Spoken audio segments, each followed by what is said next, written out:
The erosion of court-ordered custody under a standing family court order. Neither parent is permitted to infringe upon the other's custodial rights, especially on clearly defined days, times, birthdays, or holidays designated to each parent. These guidelines are not only legal boundaries, but essential for maintaining stability and fairness in the children's lives. Despite this, John, our representative father, has witnessed numerous violations of these orders by his ex-wife, Angela. What follows are examples of how these infringements unfold, subtly yet systematically eroding the father-child bond and the authority of the court itself. These patterns are particularly dangerous because they often occur under the radar, veiled in acts of normalcy, or worse, cloaked in celebration and familial obligation. The working evenings, according to the custody arrangement, John has parenting time with the children every Tuesday and Thursday evening. However, Angela, who owns a small business in the service-related industry, routinely schedules their children to work for her during those exact times once they reach driving age. Despite the court order, Angela's actions are cleverly framed as productive or family-oriented, making it difficult to challenge without appearing obstructive or uncooperative. Her strategy is to paint any resistance from John as unsupportive of the children's work ethic or development. This puts John in a painful position: fight and risk conflict, or yield and risk invisibility. Rather than lose those precious hours with his children, John adapts. He begins accompanying them on these evenings, sometimes sitting in, other times helping out, just to maintain connection. His motivation is twofold: to preserve his time and to quietly model what respect for legal and moral obligations looks like. He tries not to allow the custody order to become a weapon, but a foundation of fairness, even as Angela weaponizes normalcy to distort boundaries. Birthdays rewritten, the court order also grants John custody of each child on alternating birthdays. However, Angela frequently undermines this by planning alternate festivities, often lavish or emotionally charged, on the same day. For example, one of their children was born on a national holiday. Each year, Angela hosts elaborate celebrations at her seashore home, full of extended family, traditions, and excitement. These gatherings often begin days before the birthday itself, extending the event into a multi-day emotional buildup. When John attempts to assert his right to be with the child on their designated birthday, he's met with resistance, not from Angela directly, but from the child, swept up in the thrill of the planned event. Children, naturally drawn to joy and inclusion, feel torn. And in their eyes, it's not Angela manipulating the situation, it's Dad ruining the fun. In these moments, the infringement becomes emotional warfare.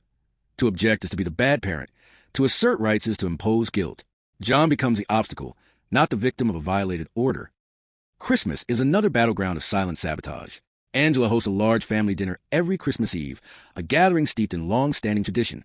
The family opens presents at midnight, turning Christmas Eve into the de facto highlight of the holiday. While John is legally entitled to alternating holiday custody, including overnight visits, these plans leave him with the remnants of the celebration. By the time his noontime the next day begins, the children are already exhausted, overstimulated, or simply uninterested in a second round of festivities. The magical moments have already happened without him. John often finds himself recreating holiday magic in a vacuum, decorating alone, wrapping gifts solo, preparing meals that no longer hold the same sparkle. Even the photos tell the story: tired smiles, half-hearted joy, and a father who's always arriving after the emotional peak. Over time, these patterns condition the children to associate their emotional peak moments with one parent, and a logistical, less glamorous make-up time with the other. John isn't seen as a holiday host, but the backup plan. Angela's repeated violations reveal more than just disregard for court orders. They expose a deeper pattern of manipulative control and emotional monopolization, hallmarks of narcissistic behavior. Her actions display a lack of empathy for John's role as a father, a refusal to honor legal boundaries that were designed to protect the children's access to both parents, a willful cultivation of loyalty through indulgence, creating emotional dependency and resentment toward the other parent, a strategy of erasure, slowly reducing John's presence not through legal challenge, but emotional redirection. Whether done overtly or cloaked in celebration and tradition, the goal remains the same: to dominate the children's time, affection, and perception. These tactics don't just violate legal mandates, they quietly rewrite emotional narratives, leaving John isolated not just from the events, but from the memories that shaped childhood itself. And those memories, manipulated early, become the script through which alienation festers. In time, it's not just a court that is defied, it is the very heart of fatherhood that's stolen.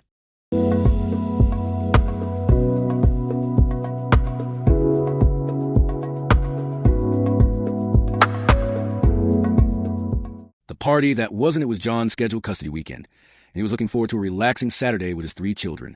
But earlier that week, he had received a message from Angela, his ex-wife, requesting that the children attend her aunt's birthday celebration that Saturday instead.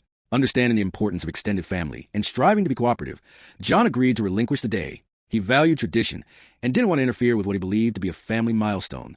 He even bought a small gift and had it sent along with the children, wanting to show good faith. By the time Saturday arrived, two of the children, their daughters, were already at Angela's home, dressing for the occasion. The only child left with John was their son, Buddy, who was set to be picked up en route to the supposed party. Buddy and a friend were in the finished basement, passing time while awaiting Buddy's departure. The house was calm, the kind of calm John had learned to treasure during his limited custodial weekends. Suddenly, Buddy rushed up the stairs, visibly shaken and overcome with tears. His face was red, and his speech stumbled out between sobs. "I can't lie anymore, Dad. I just can't do it." John and a close friend, Tom, who happened to be visiting, worked to calm him. They sat him down, reassured him gently, and waited for the explanation to come. Eventually, Buddy revealed the truth. There was no birthday party for Angela's aunt. Instead, the children were being taken to a birthday celebration for a young boy who lived next door to their former marital home, a boy John remembered vaguely, then perhaps 10 or 12 years old at the time. There were no relatives involved, no family gathering, just a neighbor's party masquerading as something more important. For reasons only known to her, Angela had masked the real event, creating a false narrative about a family birthday to justify infringing on John's custody time. The request to override his weekend had never been about honoring a family elder. It had been about convenience and control. Buddy, consumed with guilt and overwhelmed by the pressure to maintain the lie, broke down under the weight of conscience.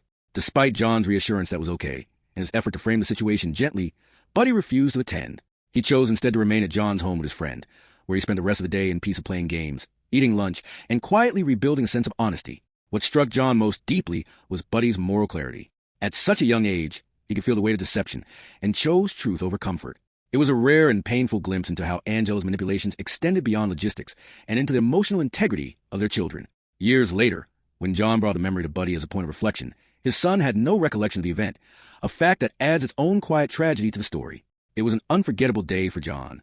But for Buddy, like so many of the difficult moments from those years, the memory had been suppressed or washed away, buried under layers of confusion and emotional survival. Angela's actions in this scenario reflect a classic narcissistic tactic, using misdirection and emotional manipulation to achieve control while avoiding confrontation.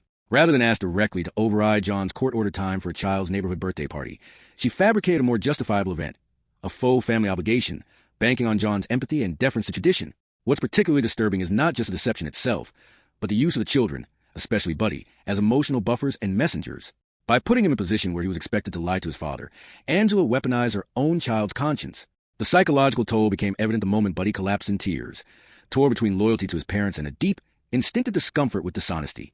The narcissistic elements in this scenario include triangulation, manipulating communication between parent and child to conceal the truth and maintain control; gaslighting, creating a false narrative of the aunt's birthday to manipulate behavior while minimizing accountability; emotional manipulation of the child, forcing a young boy into moral conflict to maintain a facade; control by deceit, making covert decisions about parenting time while pretending to respect custody arrangements; memory erosion, creating emotionally loaded situations that children later forget, not because they're insignificant, but because they are too complex or painful to process. Angela's intent may not have been malicious in the overt sense, but the impact was real and long-lasting. The moment may have faded from Buddy's memory, but for John, it marked yet another instance of the subtle erosion of his parental role. A father's bond interrupted, not by distance, but by deception.